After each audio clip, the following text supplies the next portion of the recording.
क्या कहें, जब इतने महारथी सिंगर गा रहे हैं और पता है क्या क्या बज रहा है, तो मैं तो कुछ बोली। अच्छा फिर उदाहरण से आओ।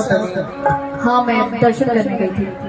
ठीक है, आयरन देवी के जो बखोरा नहीं से पूछा तनी के चेहरा तने उथर लागता, तो हमारे को मन में गीत आ गई।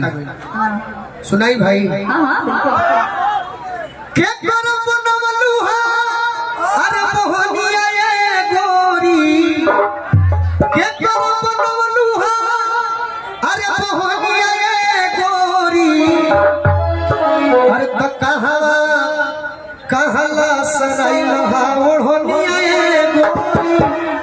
रहो भाई यही तरीका ले भाव कि हितई के हो, हितई बुझे। हाँ हृदय वाले रिलेशन ना, अंग्रेजी में रिलेशन, हिंदी में रिश्तेदारी है, भोजपुरी में हितई कि हितई के हो कि रहे गौए के छोरा अकवन तहर दाढ़ी धोके खेलल बाहिलोरा।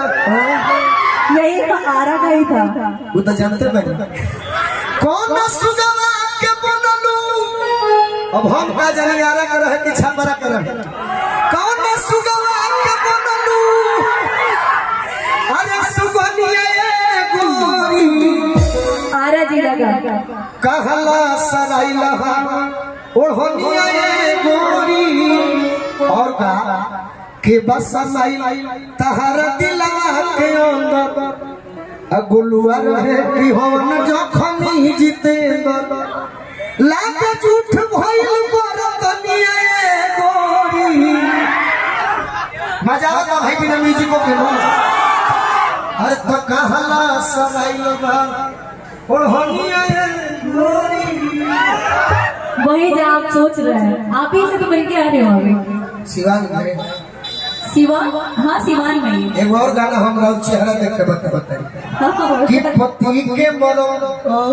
देखिए वो मेहरान अगर बिगड़ जाए कि पति के मरो सती जनी है सत भतरी में हरिया काजा। पति के मरो अरे हई सती जनी है सत भतरी में हरिया काजा। मरदा के मरो काहे बेचैन कोई बड़ा हो गया। अजुआ के बढ़ी में बजा के पति के मरो हई सती जनी है अरे सत भतरी में हरिया का जानी। मरदा के मरो हई मरदा जनी है, मरदा के मरो हई मरदा जनी है। कौन मौका ही जड़वा का जानी।